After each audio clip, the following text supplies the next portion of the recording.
हिमधारा है ये हिमधारा, साहित्य खबरों सूचनाओं का संगम, काव्य कथाओं समीक्षाओं की उमंग। हिमधारा है ये हिमधारा, सुनिए खुद दुनिया को भी सुनाइए, शेयर करिए और कमेंट भी बताइए। हिमधारा है ये हिमधारा।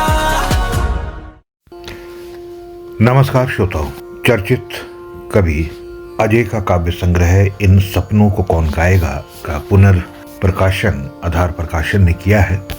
पुस्तक मुझे प्राप्त हुई तो सोचा कुछ कविताएं इससे पढ़ूं, तो अजय जी की फेसबुक प्रोफाइल पर देखा बहुत से लोगों ने उनकी कविताओं को प्रस्तुत किया है।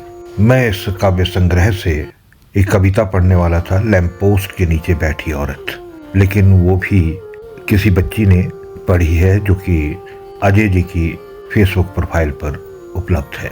मैं वो सभी कविताएं अपने श्रोताओं के लिए यहाँ दे रहा हूँ, आप भी सुने और आनंद लीजिए। हम ब्योस की टहनियां हैं, दराटों से काट छाट कर, सुंदर गट्ठरों में बांध कर हम मुंडेरों पर सजा दी गई है। खोल कर बिछा दी जाएंगी, बुरे वक्त में हम छील दी जाएंगी, चारे की तरह जानवरों के पेट की आग बुझाएंगी। हम ब्योस की टहनियां हैं, छिलकर सूख कर हम और भी सुंदर गट्ठरों में बंध जाएंगी, नए मुंडेरों पर सज जाएंगी, तोड़कर झोंक दी जाएंगी चूल्हों में। बुरे वक्त में ईंधन की तरह हम जलेंगी, आदमी का जिस्म गरमाएंगी। हम ब्योस की टहनियां हैं, रोप दी गई रूखे पहाड़ों पर, छोड़ दी गई बेरहम हवाओं के सुपुर्द। काली पड़ जाती है हमारी त्वचा, खत्म न होने वाली सर्दियों में मूर्छित खड़ी रह जाती है हम। अर्धनिद्रा में मौसम खुलते ही हम चूस लेती है पत्थरों से जल्दी जल्दी खनिज और पानी। अब क्या बताएं, कैसा लगता है सब कुछ झेलते हुए जिंदा रह जाना इस तरह से, सिर्फ इसलिए कि हम अपने कंधों पर और टहनियां ढो सके, ताजी कोमल हरी हरी, कि वे भी काटी जा सके, बड़ी होकर खुरदुरी होने से पहले छील कर सुखाई जा सके, जलाई जा सके, या फिर गाड़ दी जा सके किसी रूखे पहाड़ पर हमारी ही तरह। हम ब्योस की टहनियां हैं, जितना चाहो दबाओ झुकती ही जाएंगी, जैसा चाहो लचकाओ लहराती ही रहेंगी, जब तक हम में लोच है, और जब सूख जाएंगी कड़क कर टूट जाएंगी। हिमाचल प्रदेश के महत्वपूर्ण और चर्चित कवि अजय का काव्य संग्रह इन सपनों को कौन गाएगा का दूसरा संस्करण आधार प्रकाशन पंचकुला के सौजन्य से शीघ्र ही आने वाला है।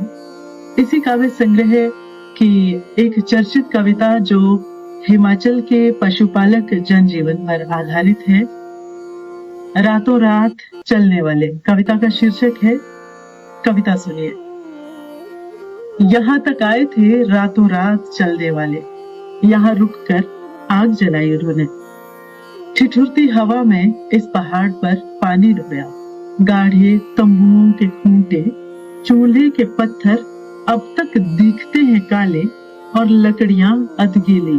कितना जली रात भर, कितना वक्त था उनके पास तापने और सुस्ताने के लिए, जबकि कांपते रहे थे आंखों में कितनी खराब यात्राओं के, कितनी बीत चुकी, कितनी ही बाकी रह गई यात्राओं के दुस्वप्न। समय की तरह सबसे आगे दौड़ गया था उनका सुकून। कितनी गुनगुनी थी पल भर की नींद, भयावह अंधेरों की आशंका के बीच बिखर गए थे जो पेचीदा सुराग। खोज रहे हम तन में पदचिन्ह और अनाज के छिलके और फलों की गुठलियां, और जो विसर्जित किए थे मल उनके पशुओं ने, मूत्र में रसायन जांच रहे, जहां गहरा हो गया था मिट्टी का रंग जरा। रातों रात चलने वाले नहीं रुकते कहीं भी, कुछ लिख छोड़ने की नियत से, तो भी जाने क्या कुछ पढ़ने की कोशिश करते रहते। हर पड़ाव पर हम जैसे कितने ही सरफिरे। नमस्कार। मेरे मित्र हैं अजय, उनका पहला कविता संग्रह है इन सपनों को कौन गाएगा। वह दोबारा छपकर आ रहा है आधार प्रकाशन से। उसमें से मेरी प्रिय कविता है, आशा है आपको भी पसंद आएगी। बुद्ध ना हो पाना। मैंने जंगल को देखा एक लक्कड़ बग्गे की तरह, और झटपट मेरे सपनों में जुटने लगा एक झुंड। मैंने प्यार किया और परिवार बनाया कि जीना असंगत ना लगे।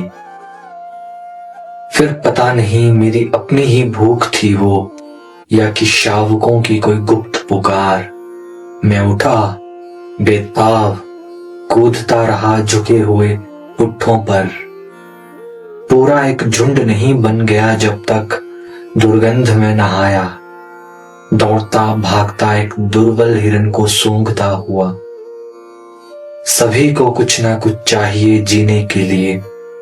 मैंने समझाया खुद को, जैसे इस हिरन को घास और मुझे मांस।